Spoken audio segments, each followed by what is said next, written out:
Hey there, everybody. Welcome to my channel. I'm Afefe with Touch by Tarot and Beyond. If you're new here, you just landed, I'm glad you're here. I hope you stick around, hit that like and subscribe button. I am a certified tarot reader. I am also a former newspaper journalist, so that kind of gives you an idea of how I approach the readings. And I am also an initiated priestess in both Wiccan and African traditions. So I got a lot going on, and I try to bring it all to the table for you all. My existing subscribers always have to give you a shout out and say thank you so much for your support, your intelligence, your comments. I read them. I see your exchanges between one another, respectful, just really, really powerful. Because one of the things that I feel very strongly about on this platform is to have a community. It's not just about a Fefe. You know, I get on here and I offer my best to you, but also it's important for you to feel like you have a space to exchange and you know, share information and ideas. I really love that. I just ask that we keep it respectful and tolerant, right? All right. So, and you do a great job of that. I appreciate it. My members, mwah, you know how I feel about you. Really looking forward to our Zoom session tomorrow evening. If you're interested in a membership, there's a link to how to sign up in the description box below. I offer private videos for members, and I also once a month do a live Zoom call with members. So we chop it up. I do mini readings for people and things like that. Have a lot of fun with it. All right, couple of things, going to keep this short and sweet, you all. A couple of things I really want to look at today and go to spirit and see what's up. First, let's talk about Canada Strong. Doug Ford won the election, or re-election, I believe it was, in Ontario. And remember, Doug Ford is one of the people who, when Trump, quote unquote, won re-election, or won the election, and the whole talk about buying Canada, tariffs against Canada, etc. Doug Ford was one of those people who came out and just said, I wish he would. Watch and see what we do. I have a direct quote from him in one of the articles that I saw about him. And he said, basically, here it is. He said, look, Canada won't start a fight with the U.S., but we're ready to win one. We are ready to win one. Doug Ford is not to be played with, and I'm really interested to see how that's going to develop now that he has been reelected, in terms of tariffs that we believe are coming and going to be implemented in March, right? So let's take a look at that. Secondly, on Tuesday, March 4th, Trump is going to give his joint address to Congress. How's that going to go? Because I found out that Senator out of Michigan, freshman Senator Elissa Slotkin, is slated to give the Democratic response. Want to take a look at that. A lot of pressure on her, but she's gathering a lot of momentum and steam as, you know, part of this younger generation of Democrats who need to come to the forefront, right? Heard something about Chuck Schumer that kind of got an eyebrow going up in relation to what he's saying about getting a bill passed or not in the Senate now that the House and Mike Johnson did what they do. So he, from what I understand, Chuck Schumer is starting to make noises, like waffling a little bit about being cooperative, if I got it right, because he's afraid, he's concerned that, number one, if the government shuts down, the continued devastation for federal workers. I get that. And also the idea that they're going to spin it to make it appear that it was the Democrats who were responsible for this, responsible for shutting down the government. And he's concerned about backlash against the Democratic Party.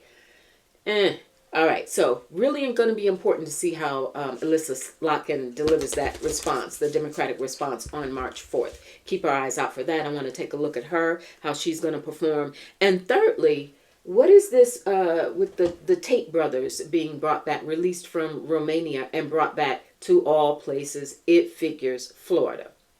Ron DeSantis had a little fit. We didn't want this and nobody asked me. but that's besides the fact. I am wondering if, in fact, they are being brought in because they're, in case you're not familiar with them, they are, what is their first names? I just wrote down Andrew Tate and Tristan Tate. They have been held in, their charges against them in Romania for sex trafficking, money laundering, just you name it. Yeah, like it's out there. You probably have seen a lot about them. But here, but why?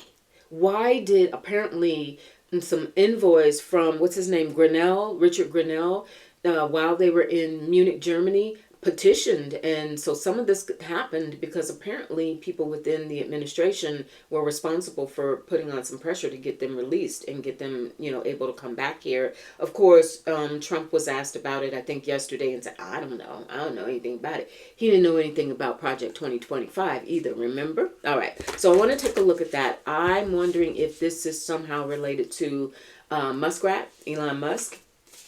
For entertainment purposes only, right? Gotta do it. For entertainment purposes only. Because their stronghold, from what I'm getting, is they are really strong voices for this manosphere. They're only 38 and 36 years old, the two brothers. And so they are deep. They've got millions of followers on social media.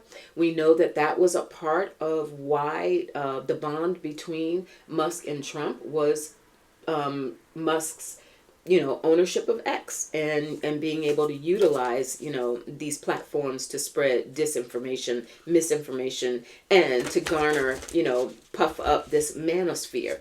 All right, so going to take a look at what was really behind getting them back here. Let's go, you all. First, Canada, Doug Ford. What will be his impact against Donald Trump and tariffs with Canada? What will be his impact? Will there be sufficient pushback? Because, Canada is a big energy supplier to the United States. Like this, they've got some leverage. All right. Doug Ford. What will be his impact?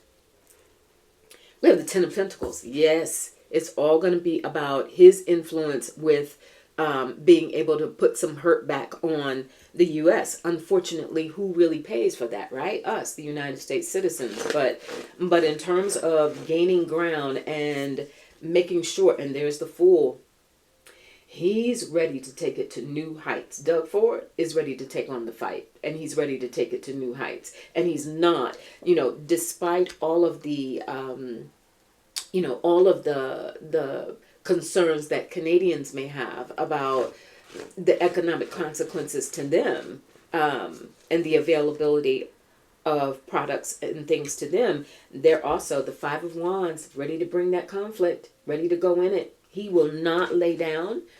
And I think because of what we're seeing, the way this is playing out, Canadians are they're angry and they're disappointed, and they recognize this is not the American people at large.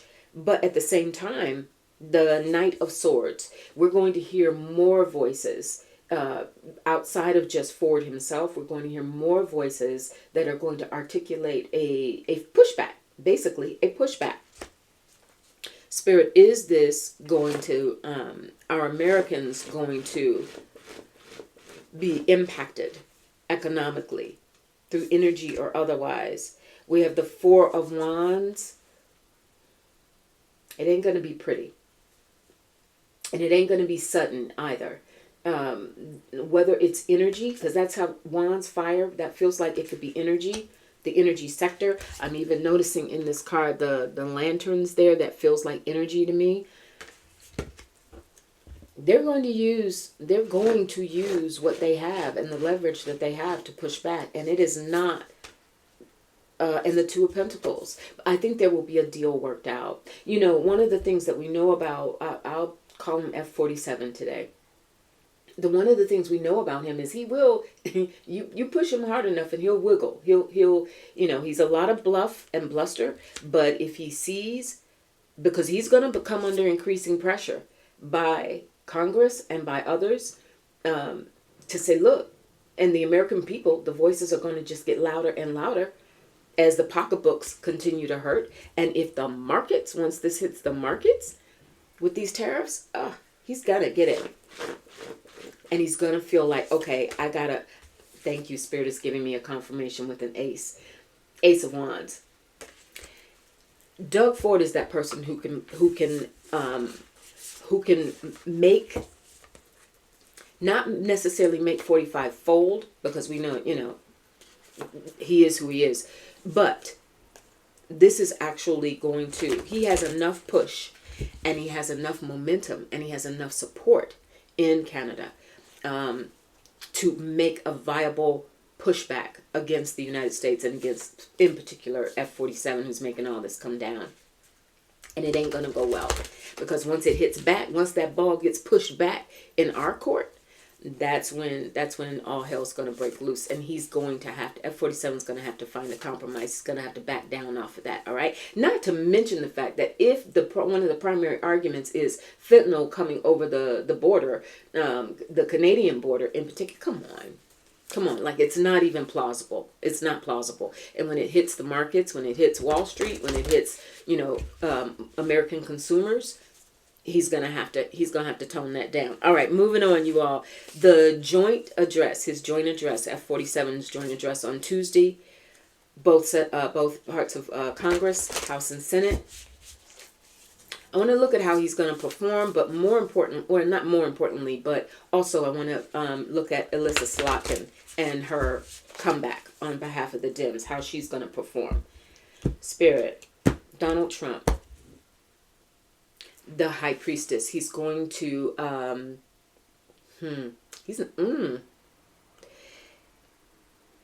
his frailty and all of this, that we can see happening. I even saw some stuff from some of his supporters who he looked so bad, I think it was yesterday, with Starmer out of the UK, that they were like, dude, you need to take a rest. Like, there's a lot of mumblings where his frailty is showing more and more day by day. And I think that's the high priestess. He is not going to look good. He's going to stumble. He's going to try and hide and double speak, but it's going to betray him.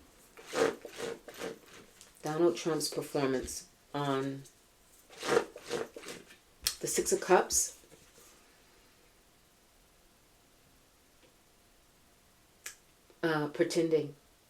Pretending that he's returning America to a better time, that he's replenishing, sticking to that party line, but it won't work. And there's this aspect of his mind, almost like he's operating in a fantasy. There's an aspect of delusion here, you all, because the Six of Cups is a card that generally is a really happy card, but it's also a card that can point to being childlike or naive. He thinks that he has enough power, and he's played on the sentiments of particularly his base, but also Congress, etc., anybody who's under his thumb, to believe him. We have the Queen of Cups. I wonder if that's Slotkin coming on board, sitting in the wings, ready. And the Queen of Pentacles, interesting, pretending that everything's going to be all right, that he's helping, and the messenger, the Hierophant. They call it the messenger in this deck, but that's the Hierophant. So that's him selling a message that everything's fine here, everything's going according to plan, but there's, you're getting what you need, because that is an energy, even though it's coming up as feminine, the Queen of Pentacles, that is an energy of nurturing, that is an energy of, I know certain parts of this may not look easy right now, but trust me, it's going to be okay in the long run. And Spirit's giving me a confirmation again. Ace of Wands. That's going to be, it's all the art of the deal. It's all the spiel. It's all, revamping. And that could also be a part of that Six of Cups. Revamping the messages that got him ahead or carried him along when he was campaigning on the campaign trail. We're going to hear a redo of that. Now, Elissa Slotkin. Let me pick up these cards, shuffle. Spirit, Elissa Slotkin. Freshman senator out of Michigan. 48 years old. Rising star in the Democratic Party, in Congress, in the Senate. Will Elissa Slotkin make a powerful argument and counterpoint to what F47 puts forward on March 4th. Elissa Slotkin on March 4th. Elissa Slotkin on March 4th. her address, her response, her rebuttal on behalf of the Democrats on March 4th. All right. Ooh, the tower. Why don't we? She's going to tear it apart. She is primed, ready. I don't know a lot about her. Maybe some of you do. I'd love to hear in the comments from some of you from Michigan who are familiar with her, perhaps voted for her. Ooh, she is, and I just looked in this deck. Look at that message in the center. Defend the sacred.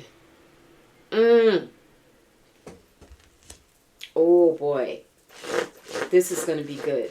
She's ready. Six of Swords. How do we move forward? From what I understand, Slotkin does have a reputation for having definitely no nonsense, get it done, but also ready to work across the aisle in ways that are feasible.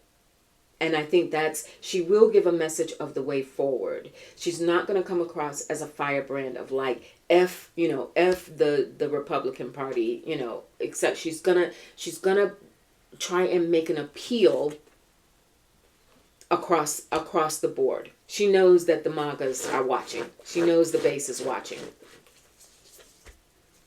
The Wheel of Fortune. Let's get beyond this. Let's move past it. Let's get to the next phase. Let's figure out a way between this and the Six of Swords going forward, figuring out a plan forward. It looks like her message, she's going to come out boom as to F47 Trump himself. But her message then, it looks like it's going to lead into more of a tone of, look, this is bad and we've got to figure out a way to go together.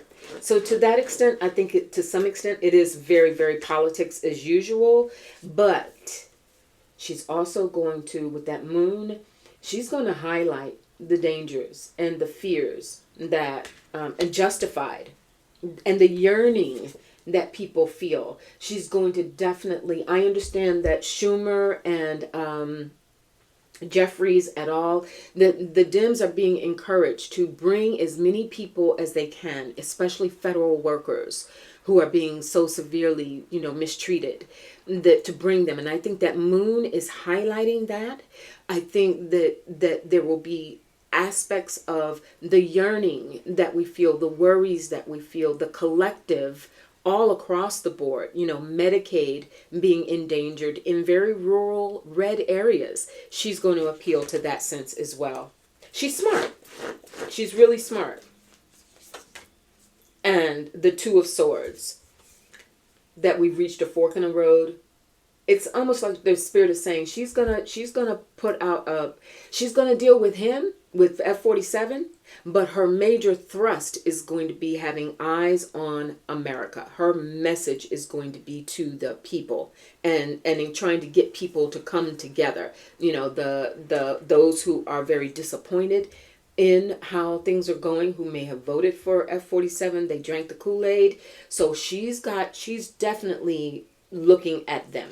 She knows she has the support of Dems and people, center left. She's going to be really leaning into that center right to get that message across to them as well.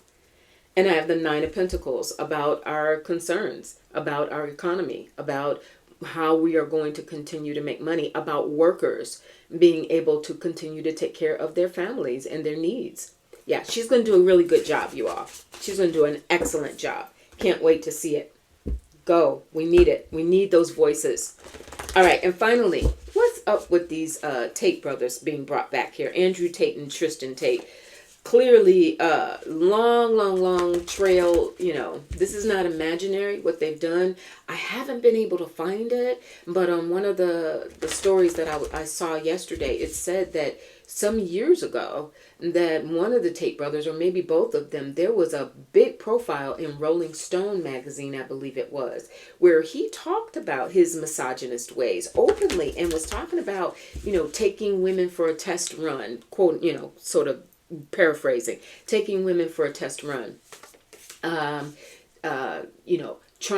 using the word like hoes, pimps and hoes, like using that kind of terminology to talk about his approach to women and what his thoughts were about women and how men are in control and women are supposed to be subservient. Like, out with it, right? All right. Why were they brought back? Was this Musk calling for backup on social media, for influencing the Manosphere on social media? Because Musk has already lost some credibility. He's been caught in some lies. He's not liked. There is a sensibility both in the MAGA base, certainly among most of us.